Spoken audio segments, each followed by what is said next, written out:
Evening, good evening to everybody, and great to be here. Thank you for having me on. The opportunity to share a few pieces of my experience, I suppose, with you. Just a bit of background. I am been back in Jamaica now for about a year from the UK, where I was working, doing consulting in innovation in my own private business, but my day job was with Oxford Innovation, where we had a network of over 1,000 small businesses, and we helped them to grow and all sorts of things. A lot of innovative businesses. And so that involved everything from creating an environment where the businesses, an ecosystem where they could grow, where they could access money and all kinds of resources, mentoring, etc. And all the way through to actually helping them to climb the ladder in a very hands-on way. So my reason for saying that is, I've seen a few businesses in my time, and I've actually started my own tech company as well in the past. And there are a number of common factors that you find in the businesses and the initiatives that win. And that's what we're going to try to go through, is just a few of them for you today. Some of them may seem really simple and basic, but nonetheless, it's really important to focus on the critical success factors. So I think what we're going to do is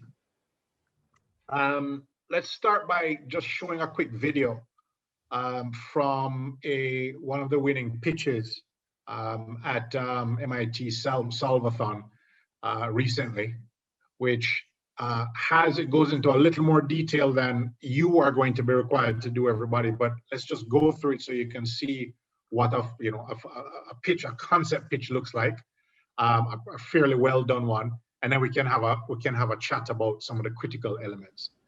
So I don't know, Kevin, are you able to play? Sure. Or you want me? I can do it. Okay. Right. It's up already.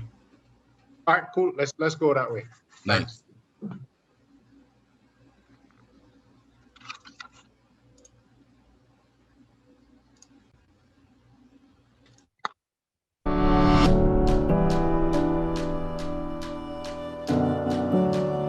Hi, I'm Emilian, Elara Health's CEO, and this is Dr. Boniface. He's a clinical officer and owns a small clinic in Karangware, a slum in the outskirts of Nairobi. And when I first met Dr. Boniface about a year ago, when trying to understand the pain points primary care facilities across Kenya were facing, and I will always remember how he seemed to be focused on a single fundamental aspect missing from his facility, which is a laboratory. And since then, I visited hundreds of different clinics across Kenya, and all of them have exactly the same issue, which is scarce access to diagnostics. So at Elara Health, we bridge this diagnostic gap by bringing next-gen point-of-care diagnostics to clinics across Kenya, like the one of Dr. Boniface. And the reason we're here today is to tell you about our efforts in bridging the gap to a fundamental maternal health diagnostic, which is the ultrasound. So obstetric ultrasound are not widely available in Kenyan primary healthcare facilities, and most pregnant women are referred to large national hospitals requiring traveling and financial resources to access. In addition to this, there is an acute shortage of trained sonographers, and this lowers even more the patient retention, even where the equipment does exist.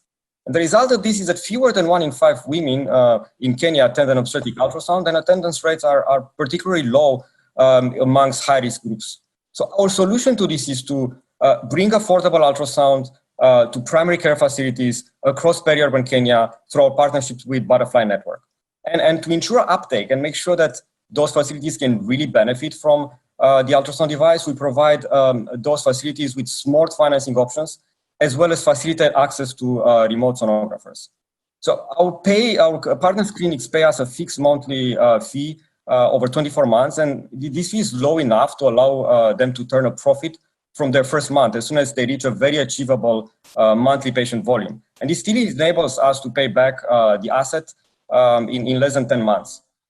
And one of the key issues is lack of sonographers, and we solve this by leveraging Butterfly's teleguidance capabilities. So to our team of trained sonographers, we connect clinics to specialists as and when is needed. And when coupled with financing, the sustainability behind our solution can drive the true democratization of ultrasound technology where it is needed the most. And we've seen this potential materialize in our traction to date. Over the past year, we've enabled over 100 facilities to access life-saving diagnostics across Kenya, and close to half of them use the Butterfly IQ. And we're in line with our plan to hit 300 facilities by the end of the year. And we have an amazing team, from lifelong entrepreneurs to the best-in-class software engineers to operational excellence. And we have what it takes to bridge this diagnostic gap in maternal health. And with MIT Solve's incredible network of thought leaders and industry experts, we can make a difference in millions of lives across Kenya and beyond. Thank you. Great. So everybody, that just gives an idea of a short, sharp pitch, hitting all of the critical elements that gives the judges a pretty fulsome idea of what these guys are about and what they're doing, exactly what the problem is, exactly who they're solving the problem for, exactly what the solution is. They go into the money as well, a bit of the economics, how much you're going to sell it for and so on, which you don't need to do at this stage, but you need to be aware of it at a later stage. And of course, the team, critical elements. So the first thing I'd like for you to think about, actually, I'd like for everybody to just write this down. It's a very simple question, and I want you to keep this at the top of your mind every step of the way, and especially as you begin to put your pitch together. So if I gave you $1 million and I told you that you had to invest it in one of these pitches, one of these ideas that's going to be created through the Caribbean Girls Hack program, would I invest in mine? So you're going to go and create something, and I need for you to ask yourself very seriously, if I had this $1 million, it's the only million I had, would I put the money in this solution that I'm creating and that I'm presenting? And would I put the money into, based on the quality of the pitch and the passion that's brought through, and the belief, you can tell whether or not the entrepreneur, the people behind it, believe in their idea or not. Do I have confidence in them to go and put my $1 million in it? So I want you to make a note of that. Would I invest in this? And keep that at the top of your mind right throughout.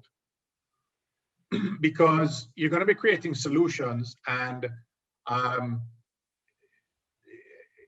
you're going to be amongst many people creating solutions, and yours is going to have to stand out in order to win. And there are basically two key critical metrics that will decide if you're going to win or not. One is, if I was a judge, the judge is going to be saying, do I believe that this team can have a real serious impact on the problem and the society, and all of the key stakeholders around it. So if you're going to solve a problem around gender-based violence, how big an impact can you actually have on it and on the community? Will it impact, how does it impact the family structure and the local economy and all that kind of stuff? And the same thing if you're solving environmental problems. And then the other metric, that's one metric, is just impact, and then the other metric is it financially viable? And as I said, we're not going into that detail today, but at some point you need to keep it in the back of your mind. Is it the kind of thing that I can pay $2 for it and sell it for $4 so it can make enough money to keep itself going? Or is it the kind of thing that has enough impact that I can get somebody to sponsor it, whether it be a government agency or a private company or so? Anyway, so what I think, let's just walk through some of the critical elements that you're going to need to think about for your pitch. And these guys, the video that we just showed, had a lot of this in it. So the first thing is you need to obviously, you define your problem. And you need to show in your pitch, that you really understand the problem, just like those guys did. They outlined it very carefully. They said what the negative impacts of people not having ultrasound are, the health impact and how widespread it is. Make sure that the judges know that you really understand this problem. You didn't just Google it and say, hey, this is a big problem. You dug down deep into it to understand who it impacts, some of the numbers behind it. It impacts 1,000 people or 1 million people or 20 million people, and here's exactly what the cost is. And also, understand whether or not, I need to understand whether or not there is that there is a demand for this. So, look, if you're coming up with, a very safe, low cost means of, I don't know, curing COVID, then fine. I don't need you to spend as much time on the demand in this short pitch that you're going to be doing. But, if you're going to be saying why we need to produce a new app, communication platform that's going to also women who have suffered gender-based violence, and it's going to cost $1 million to create it, then I need to know why. Are they going to? Yeah. Hi, can you just repeat what you just said, because we kind of lost you just before gender-based violence? Okay, so what I was saying was that we really need to know, the judges need to know that you understand that there is a demand for this, and that you are very clear about the fact that somebody actually wants this product. It's so important. Not just that you Google it and said, there's a problem out there and we need to go and solve it. I don't want to hear why you think. I don't want to hear why you think it should be solved. I want to see evidence that you have understood that your customers out there want it. So I want to see that you've actually gone out and done some research online and found, yes, this is a problem and people want solutions. And I would also like to see that you've actually gone and spoken to some real human beings about it. And I know that that can be a challenge, but it is possible. If you really want to go and do it, go and do some surveys, go talk, do it on social media, do it with some friends. And it don't have to be large numbers. It can be 10, 20, 50 people, I don't know, depending, or it could be just 2 or 3 companies if the solution is for a company rather than individuals. But I want to be able to see that you've actually gone and had some interaction with the customer, and that will come through in your pitch. We'll be able to pick that up quite easily. When you are, I think the other part of this is I would want to see you being specific about who you're targeting. And what I mean is, it's great to say, look, we're going to create this solution, and there's 20 million people around the world that need it, or 100 million people. But you're a tiny startup business, and you need to start somewhere. So I want you to very clearly exhibit what your beachhead will be. And by that, what I mean is, so let's say we're creating, I give you an example. We did some mentoring here in Jamaica with the Caribbean Climate Innovation Center. And there was somebody who came up with some fantastic new type of beehive that would make beekeeping so much better and all kinds of environmental benefits and everything. And his initial idea was he wanted to sell it to the world and export it. And then we kind of broke it down, and he came down to, all right, let me start in Jamaica. We said, okay, well, Jamaica is still a fairly large island. How are you going to get all of these to the other parts of the island, your distribution, all these things? And as he reasoned it through, where is logical for me to start? It came down to this. I live in Kingston. I know a couple of hundred people in the beekeeping community in Kingston, and I know that they have problems that my beehive will solve.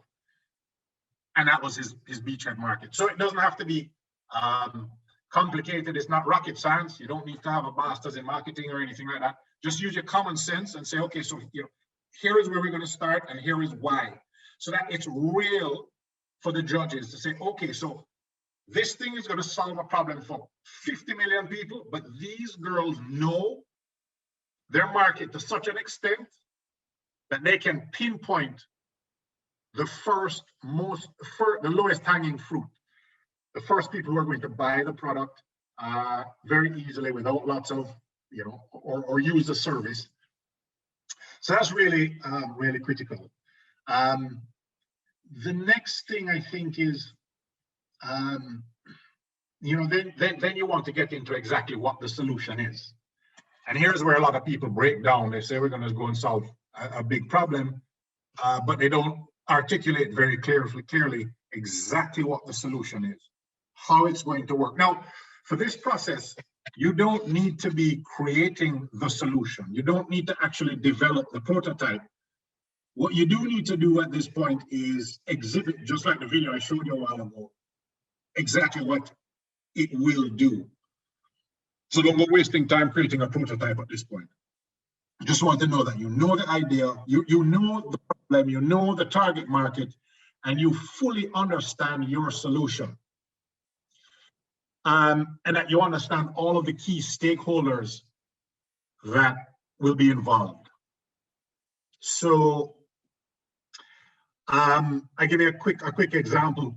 With that same MIT Solvathon, I was part of a team that we did actually through Caribbean Girls Hack as well, and we just did it for fun. And the solution that we had was around agriculture and helping farmers, who had a big fallout after COVID and so on and so forth.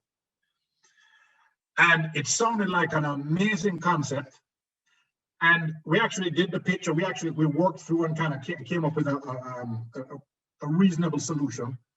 But when we got into it, we wanted to connect farmers to individual buyers and all sorts of things, delivery to homes and all sorts of things. When you get into it, the complexity of such an operation, with all of the logistics and all of the different stakeholders and understanding how each stakeholder, so you have the farmers, you have the government, you have the transportation and logistics people, you have the health and safety, all of these people, understanding how each one of them will interact with the platform. And you don't have to go into a whole lot of detail at this point, but I'm just saying you need to have thought through all of this before you do your pitch so that you know that you're pitching something that can actually work. So just to give an example, for example, the farmers, it was great. Yes, they can upload we thought great, they can upload their information on the app and they can be sold and so on. But guess what? A lot of the farmers are not very tech savvy.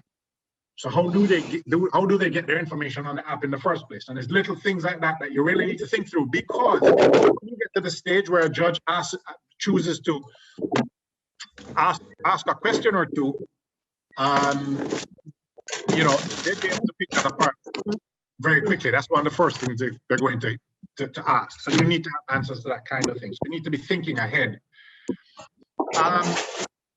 And at this point, as I said, you don't have to go into all the detail at this point, but just at least think it through so you know you're doing something that has legs after the first round.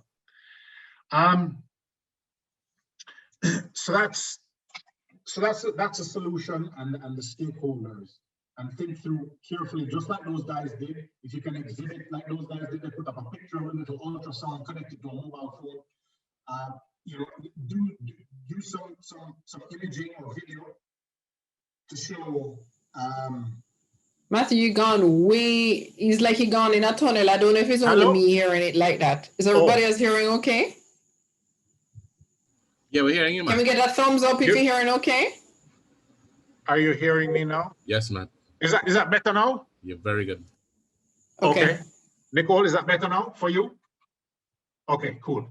All right, cool. Yeah, so that was a problem. Sorry, that's a solution. Consider all the stakeholders, and also, as I said before, make sure that you outline the overall impact that it will have on its users. And then for this pitch that you're going to be making, the final part element, I think, is the team. And you saw in that video that they showed their team and who does, who has what expertise. And I think it's, if you can find people who have relevant expertise to be a part of the team, even if it's just as advisor, so there may be 2 or 3 of you who are the core team, but you may go and find, I don't know, you may be creating a mobile phone app to be used in environmental, educating people about the environment, for example. And you may go and talk to somebody from the environmental agency in your country and say, could you be an advisor? Could you advise us, for example? So that way you show a whole lot more credibility that you have somebody who really knows the sector. Will you advise us? Will you give us 20 minutes of your time once a week? So that we know we have a real expert in the area. That's one. So try to find people who, even 1 or 2 people who have some expertise. But in addition to that, even if you don't have anybody with serious deep expertise, try to at least exhibit the team's passion and commitment to solving the problem. Because a lot of the world's great business solutions were not created by experts. They were created by people who had a passion for a specific problem. And then they went out and got the experts and the scientists and whoever else they needed. So you don't have to be an expert, and it's a very important. I don't want you to feel intimidated if you're not. But I would like to see, if as a judge, I'd like to see that you are really committed to this thing. So, you know what I mean? If you can just very quickly in a second say, why the team leader or leaders want to solve this problem. You may have a personal anecdote of some kind. So if you're taking up the Blue Ocean Challenge, the Clean Ocean Challenge, there may be a beach nearby you that is just a complete mess full of plastic bottles, and it's disgusting, and you'd love to be able to go there with your friends and family. It could be something as simple as that, but just try to come up with and to exhibit some kind of a connection to the problem, so that these people can see passion. And that, in a nutshell, is those are the critical elements. And as I said before, if you haven't written it down, write it down now and keep it at the top of your mind. Would if I was the judge, would I invest in this thing? And if you can answer yes at the end of it, yes, for sure I would. I love it, and I think the team is great, and I think the presentation is great. Then you're in a pretty good starting position. I think it's best we move on now. Yeah. I think Bridget wants to say a few words, and then we can open up for conversation, or if anybody has any questions. We'll take Actually, questions. Yeah. you're going to take the questions after. Tuwani wanted to also share in some of the discussion with what Matthew had raised. Is that okay, guys? Tuwani? Your mic not on, Tuwani? Tuwani Morgan, that is Kev. Yeah, I got her. She's in. Mm-hmm. Hi, everyone. I'm really sorry I can't join by video. I really just logged on to the call a while ago. I do agree with everything that Matthew was saying. I have been a part of the Caribbean Girls Hackathon as well. My team won that competition. I was a part of the NCB Innovation Challenge. My team again won that competition. I was a part of NCB Hackcelerate competition, which was a Caribbean hackathon. I won that as well. Matthew mentioned something about team dynamics, and I think that's really important. You want to also ensure that you have somebody on your team who can pitch your idea, because a lot of good ideas get turned down because of very poor pitching and you're not able to sell your idea. Also, he said passion. I think if it is that you're solving a problem that you really love and you really want to find a solution for this will definitely help your team to propel forward. One tip that I always give people, because right now are kind of in charge of the Surgical Innovation Challenge. And a tip that I gave them was, do not be a solution in search of a problem. A lot of times we think about a lot of good solutions. Okay, I can create this mobile app and so forth, but it really doesn't solve a problem. And it really just came out of, oh, this sounds good, this can work. And in truth and in fact, it's gonna fail because it's really not solving a problem.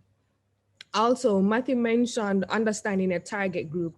I think that's very, very, very important, because if you're going to create an application, you want to understand your users. Who is it that's using these applications? What do they want? How do we reach out to them? How do we ensure that we captivate the market?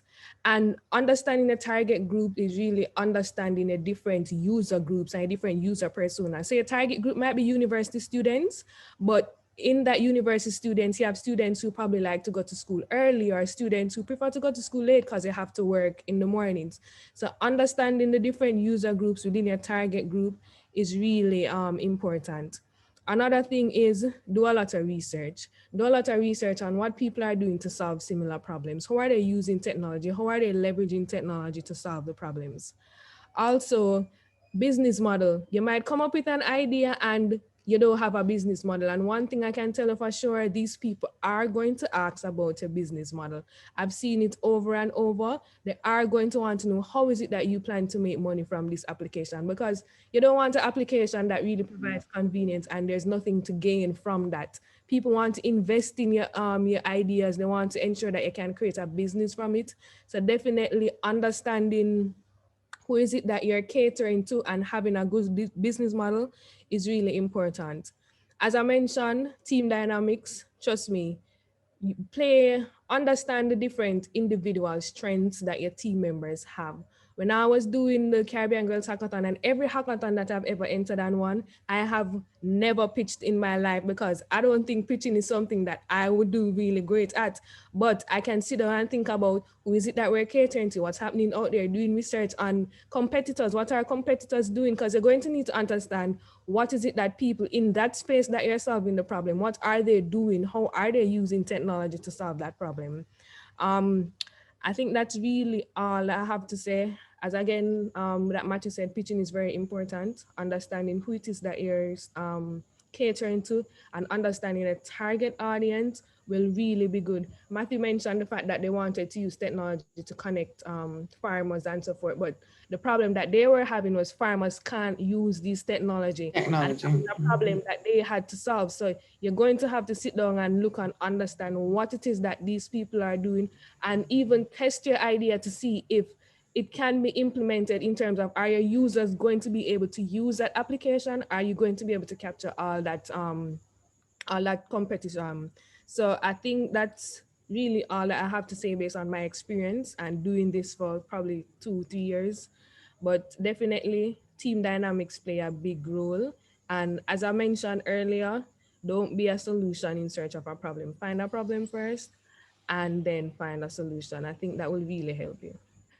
If I can just say, Tuani, I was going to actually call you because my experience being with the UTech group for that meeting a few weeks ago, it was definitely a lot of cases, maybe a great thing they're talking about, but it was definitely a solution looking for a problem. But one thing I wanted to ask between the conversation of yourself, Matthew, and Tuani is what you spoke about there on the team dynamics, Tuani. So what is something that one could do to sort of people don't want to you're not trying to put anybody on the spot to let them feel anyway, but what kind of, did you guys do something, Tuani, in your group, or Matthew, what you've seen to kind of say, oh, I'm good at doing like animation, or I'll take the questions, or that kind of thing. What's some of what the participants could think about for that?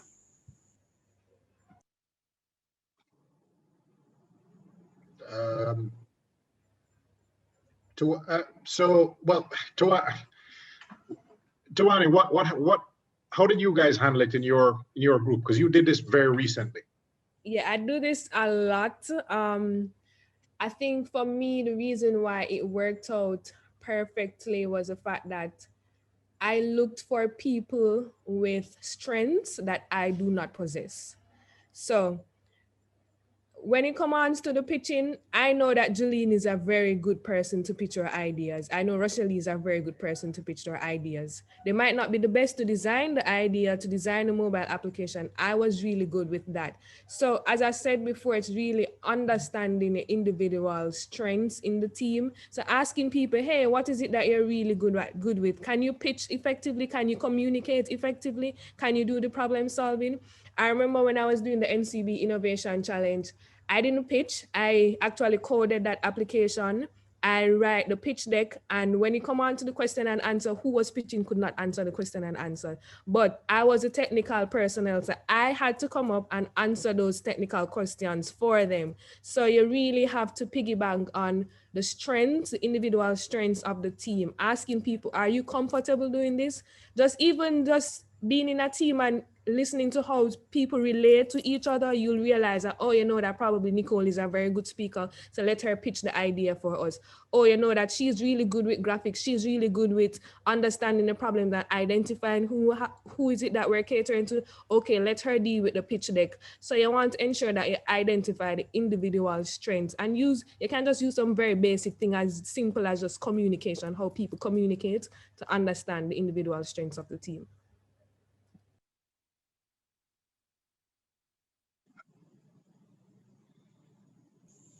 I think that's great. I mean, it answers all the different parts of what you would need for the team to actually do a good pitch. And you had given those elements, Matthew, and these examples you've spoken about, Tumani, really speak to them. Superb.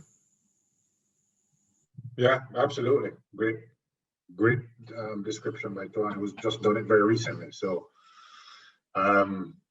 I think it's really important, and I think it's important to. So let me ask you, Nicole, how will everybody here be? How will their teams be assembled? Will they assemble their own teams, or do you guys do it for them? How's that part work? I'm going to let Bridget answer that question. Bridget, you with us? Okay, so some of the girls are already in teams, Matthew. Okay. So they've formed teams amongst themselves. They're part of an organization, they're a part of a school, a church group, and they're representing their organization. So they have actually formed themselves into their own teams.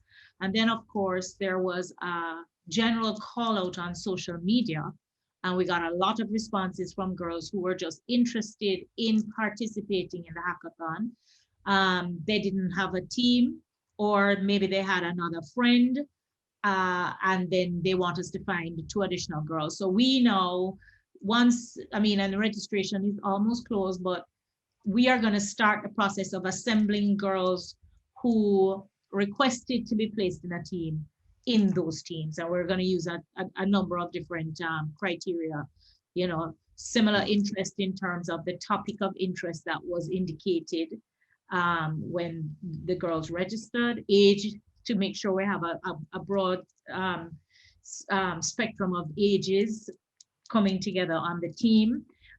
Country, because we want to make sure that if girls want to get together, all COVID protocol observed, then they would be able to. Or if that's not something, of course, the Caribbean mishmash, for want of a better word, is a great thing. Having girls all across the Caribbean coming together on one team, that's also good. So we're going to be working through that process, and we will let the girls know who their team members are, and we will have some specific protocol as it relates to the formation of WhatsApp groups amongst themselves, who needs to be on that WhatsApp group, including parents, to make sure, that the conversation stays within the realm of the competition. We're not talking about any meditations or any jokes or anything of that nature. It's all about information directly related to CGH Hackathon 2021. So we will have some WhatsApp protocols that we're going to be posting on the notice board, and also, informing a group who has to be a part of the group once a minor is a part of the group, including a member of our team. Okay. Yeah. I think that's really important as well, because to going back to what Tuani said, and this is how it works in business, and if your idea gets into the real world, if it goes beyond, is there going to be skill gaps? That is inevitable. You put together a team of great friends, and so there may be situations where the skill simply does not exist within the team. So you may want to put together a great infographic, but none of you has that skill, or you want to put together an animation video, for example, for your pitch, and nobody has that specific skill. So what I have seen on occasion is people trying to force team members into taking on jobs that they're just not up to, or they don't have the skill. So be very realistic in a very respectful way. But if you need to do a great animation, and the person you want to do the animation, who has done animation in your group, has only done has only played around with that animation platform for 5 minutes, then they're not the right person to create it for you. So it's important from now you start thinking like, okay, if I was going to create this as a real business, which it may become, that I'm going to need to pay my salary and look after my family out of this, you need to think critically about it. Who is right for the business? Who is not right for the business? And what external resources can we pull on to help to get these things done? Right, great point, Matthew. And just to reiterate, for this first round, because we're not requiring an actual prototype, it may very well be that you want to do an animation, and you can give the judges that concept and even create a very small trailer using your basic animation skills. But once we get into round 2, we are going to also be providing you with some additional technical workshops in the various modalities. So animation, docudrama, music video, vlogging, photo storyboarding, and how to make the winning pitch. So once we move into round 2, which is the top 30, then we're going to be giving more training as it relates to enhancing your skills in the specific modality that you want to focus on. So if it's a music video, we're going to be giving you some training as it relates to how do you create a music video. You're telling a story. So what's your scripting going to look like? What your lyrics look like? What's going to be the music? What's going to be the choreography? So that kind of guidance as it relates to the modalities. And we also will have a toolkit available for you to go and do your own investigation and research and your own online training in the area of interest that you've indicated. I just want to add to what Bridget said about round 1 being the fact that they just want to have an understanding of what it is that you're doing, but always put your best foot forward because you want to ensure that you make it to round 2.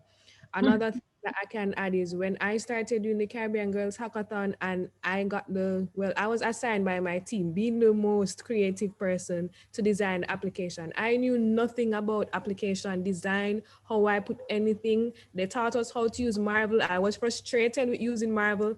I resort to using another tool. And in truth and in fact, it was because of the Caribbean Girls Hackathon that I'm now a UI UX designer. And it all started from building my application, designing that application, doing analysis of what it is that people want, what features do I add and so forth. So be adaptable. You might not be able to use these tools now, but learn. Trust me, you can learn anything on YouTube. I learned everything on YouTube. I went to YouTube University and I'm a big fan of YouTube University. So be adaptable. Use the tools that's out there and just learn to use something. And you might never know that you discover your passion like how I discovered mine as well. So that's also something that you could note. For pitch decks, you have a lot of sites that can help you with pitch deck. Canva is one that I use even up until today to do any presentation. So that will really help you. So you don't have to worry about colors and graphics, just worry about putting information on the screen. Tawani, Bridget, Tawani, I'm gonna make you get upset with her now. Talk about you go university on YouTube. The people them name University of Technology. So you have 2 degrees. Our first degree. I do. I love you. Your second degree at YouTube. Yeah. Okay, no deference to UTech. Those are some really good points though. And it's so great that you raised that also, Tuani, because what we've been doing, and actually this is something we can possibly do to guys, that we can ask you, Tuani, to also share with us some of those links, because this is what we're using the notice board to do, so that people will know that, hey, the notice board is there. Let me go there and look for, like resources on pitching, information has gone up there. This link like that, what Matthew shared with us, would go up there. So that's, we're trying to pull together some different tools, resources rather, and like links to resources. So those are some really good points, Tuani. So if you can share some of those links also from University of YouTube, then we can drop those. Yeah. One of the things that you just said, which is great, is something even like, how do I create a Canva presentation? A lot of the girls have been asking, well, how do we present to the judges? Do we do a Word document? Do we do a PowerPoint? And we basically are going to leave it up to you. We will post a link though on how to create a PowerPoint presentation if you don't already know, how to create a Canva presentation if you don't already know. As we say, we're going to have about 100 teams and we're only taking forward 30. So a Word document may not actually get you from this round to the next. Just a little, just saying, okay? So we will post a couple of hints, not hints, but a couple of links that you can use to really up your game, for want of a better word. And the other thing that I think is a great thing is a tip sheet. So between Matthew and Tuani, we will create a tip sheet based on all of the amazing things that they've said today, based on their own experiences, things that have served them well in their own endeavors and in their own, pitching and creating jobs and all of that. So we'll create a tip sheet and we'll also post it on the notice board. What I want to do, Tuani, Matthew, you have anything else to say? Matthew, one of the things I wanted to ask you is in terms of the actual, because, there is a video presentation. So you actually see somebody speaking through the presentation whilst it's happening. So and what would you say is critical in terms of that presentation? I know we had some great tips from Tuani about the person who pitches should be somebody who communicates well and so on, but it's only 5 minutes. So, they're really going to have to hit it and not get too engaged in information that's not critical for the judges to be able to determine, okay, this is definitely a solution that I would like to see developed as a prototype.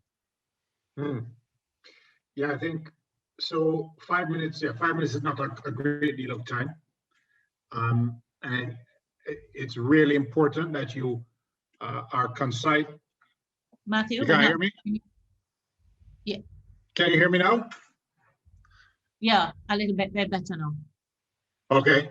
Yeah. So I was saying that 5 minutes is not a great deal of time. Although it is enough to convey. It is enough to get a powerful story across. If you have, if you're concise, and if you've thought through your pitch very carefully, so that you're hitting all of the critical elements that we discussed, what is the problem and all the elements in that, what is the solution and all the specific elements in that, and you work and the impact and all of that, and you work through to the team. So I think that in creating your video, you absolutely want to script it and you want to go over it many times, that script, and you want to make sure that you have a checklist. Have I told them exactly what the problem is? Do they understand that? If I said this to a 10-year-old child, would they get what the problem is? And then you move on to the next and the next and the next and go through a checklist like that is what I would suggest. If you really want to maximize your use of every second of that 5 minutes so that you're not wasting time on waffling and you're not cutting one element short and important, anything too short, or just waffling and running on something that's completely useless and make the judge, it's not going to impact on the judge's decision making. So that's how I would approach the pitch video. Create a checklist and make sure it ticks all the boxes. Yeah. And I think that's a perfect, Tuani, you want to say anything as it relates to that pitch video? Definitely. I think Matthew really identified a lot of the key points. Another thing that I'd like to say is 5 minutes, it's called an elevator pitch. It's like you being in an elevator and trying to sell your idea to an investor. You have 5 minutes to ensure that you sell them your idea and sell them it properly. Another thing that I'd really like for you guys to do is outline your value proposition, because this is really the main focus and it's really that selling point for you in terms of your value proposition. So as Matthew said, identify your problem, let them know why this is a problem, your solution, and then your value proposition. I don't think you really need anything more from that. Do the checklist, don't go off into the details and the technicalities, and don't use a lot of jargons and big words that possibly if a child is watching, they can't understand what it is that you're saying. You need to be able to communicate in such simple words that people are able to understand the problem and the solution that you have. As I said before, value proposition is really integral in that 5 minute speech. So Bridget, you in the tips that you're going to post, you could probably include a simple checklist in that, eh? Yes, as a matter of fact, I want us to, Kevin, if you can allow me to share my screen. And Bridget, Kevin has a key point that he wants us to make sure we mention, which is what, Kev? Have fun. Have fun. Bridget, you can share, go ahead. Okay, hold on just a minute. You have to say you had fun, right, Tony? Definitely, like every hackathon that I've entered, I've always had fun. I don't really see them as competition or whatever, just solving problems, coming up with cool ideas, listening to what people come up with as well. So definitely have fun. Don't be too stressed out about, I want to win. It's really having fun, solving problems, and just listening to what even others have to say. Yep. All right, so okay, just a minute. All right, so Bridget is coming up with a video for us, and then I think we're gonna take like 5 minutes of questions after that. Bridget, you coming up? Yeah, or is it? Video, it's a PowerPoint. So Okay, a slide deck.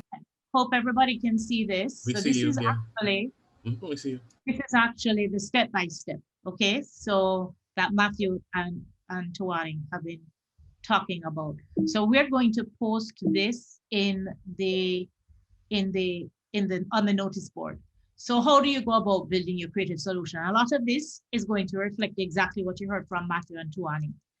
What is your topic? Okay, first thing, who is your team? You should introduce your team, even though not everyone is speaking. You should introduce your team and the role that they play.